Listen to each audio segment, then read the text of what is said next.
Exactly.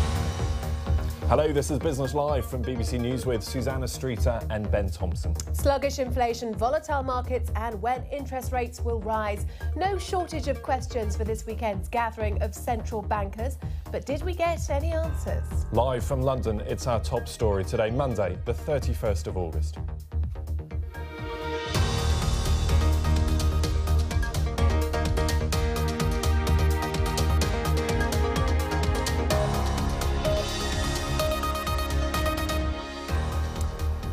The lack of clear answers from the meeting at Jackson Hole in Wyoming has led many to speculate that a September rate rise could now be pushed back until 2016. We'll assess what that could mean.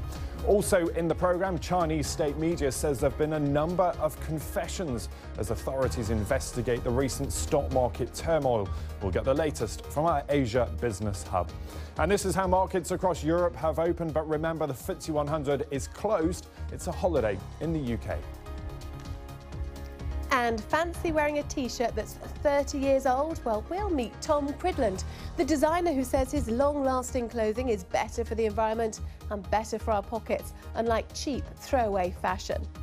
And so today, with figures that show we wear clothes just 7 times before throwing them out, have we become too used to a disposable society? Is our obsession with fast food, fast fashion and fast lifestyles ruining the environment and damaging society? Let us know. Just use the hashtag BBC Biz Live.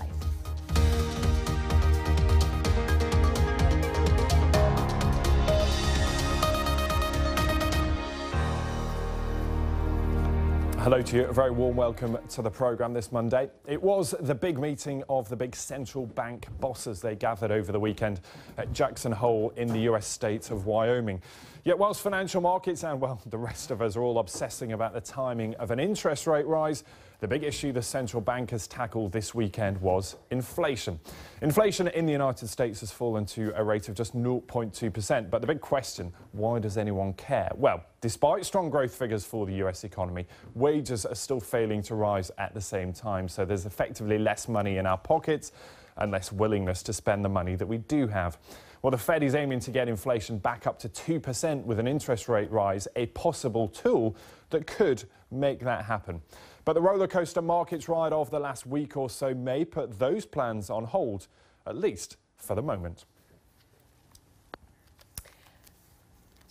So an awful lot to digest by those central bankers gathering at Jackson Hole. A lot of information there, and also pouring through the figures has been Callum Pickering, senior economist at Berenberg Bank, who I can say is with me now in the studio. So Callum, you've been looking at all the data that the central bankers have also had to really digest during their meeting, and it's certainly clear that the volatility in world markets of late must have been concentrating minds.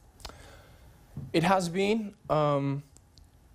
It has to be taken in the context of the economy when you consider a rate rise. Now, what we've seen in financial markets is a reflection of what's going on in the economy in certain parts of the world. But with central banks in the US and the UK considering rate rises, it's important that they focus on the fundamentals which are driving their domestic economies. Whilst financial market turmoil in China, which spread over to Europe and the US in the last couple of weeks, is important and will leave traces, what we've seen from Jackson Hole is people like Stanley Fischer, the Vice President of the Federal Reserve, focusing on American fundamentals. You've seen Mark Carney, the head of the Bank of England, focusing on UK fundamentals, and that's really important. And at the moment, they seem to be shrugging off this recent volatility, don't they? Those two that you've mentioned there, saying that actually interest rate rises are still on the cards sooner rather than later, perhaps. No, absolutely. In our forecast, we have the Bank of England raising rates in February 2016.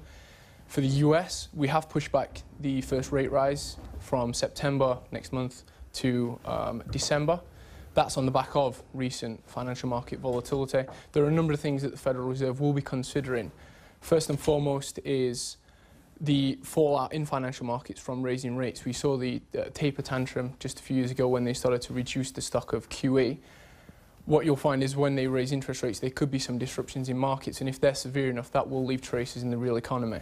What's happening in China has created financial market disruptions. If the Fed raises rates and it exacerbates that, then it could leave traces in the economy, and they'll be keen not to do that, so they'll probably wait until September. Looking to China, the People's Bank of China has intervened to try and calm the market somewhat and potentially boost the economy by lowering interest rates and also cutting the amount that banks need to hold in reserve. What impact do you think that will have in the medium to long term? Well, in the medium to long term, a cut in the interest rate, they cut from 4.75 to 4.6 on the lending rate, and they reduced their reserve requirement to 18%. It's a 50 basis points drop. Now, any reductions in reserve requirements, any easing of monetary policy, it eases credit, it eases liquidity, it can support demand over the short term, but what it can't do is deal with the structural problems which are leading to China's potential growth rate falling over time. And that's really what markets are coming to terms with, is the fact that China can't grow at 7% anymore. In our forecast, we see 4.5%, 5% over the long term as a sensible approximation for Chinese growth. It's important that China uses its other policy tools to figure out how they can maintain a long-run growth rate which is consistent with its financial markets and its policy. And that is trying to encourage more investment in services, the services part of the economy to grow, and also consumption, domestic consumption, focus more on that as well. Yes, that's right. China has a high savings rate. It's important, as they transition from a industry investment-based economy to a more services and consumption, as you mentioned, that their key industries such as exports, which we've seen fall and what's really caused this fallout, recover over time. And the way they will do that is by allowing the renminbi to flow in an engineered way, in a steady way, and this will allow them to regain some of their competitive edge and really boost one of their key industries. OK, Callum Pickering, Senior Economist at Berenberg Bank, thank you very much for coming on to Business Live. Thank you. Now, in other news today, Italian energy group Eni says it's found one of the world's largest natural gas fields off Egypt's coast. That could hold as much as 30 trillion cubic feet of gas or 5.5 billion barrels of oil.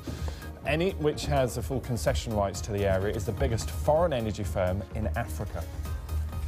Japan's industrial output unexpectedly fell in July in a worrying sign that high inventories and weak overseas demand could further hamper the economy. The 0.6% decline was much worse than the estimate of a 0.1% increase. Analysts say they expect a slight overall recovery in July to September after contraction in the previous quarter. Now, the recent global stock market volatility has been prompted by fears that China's vast economy could be cooling down much more sharply than predicted. So the big question, could India be in a position to take its place on the global economic stage? Well, a bit later today, we'll find out whether India's economy grew faster than China's for the third quarter out of the last four. And the answer is almost certainly yes. Yogita Lemay has more from Mumbai. How fast is India's economy growing? Well, the latest numbers are once again expected to show a rate of more than 7% between April and June. And something that might be helping is the fall in global oil prices. India is a big importer of oil, so not only does that help the government's finances, but it's also good news for companies who use it as a raw material. What's also looking up is output from India's factories. In the past few months, that has been steadily rising, an indication that perhaps the wheels are beginning to turn in the real economy. Well, let's take a look at some of the other stories making the business pages and the BBC Biz Live page on the BBC website. Can you keep ice cream frozen for longer? That's one of the stories it's covering. Apparently ice cream that doesn't melt. Where's the fun in that, Ben? Exactly, but very useful. Actually, you might not need it in this country. It rarely gets warm enough to actually melt the ice cream. But nonetheless, a new ingredient being developed prevents it from dripping. So there you go.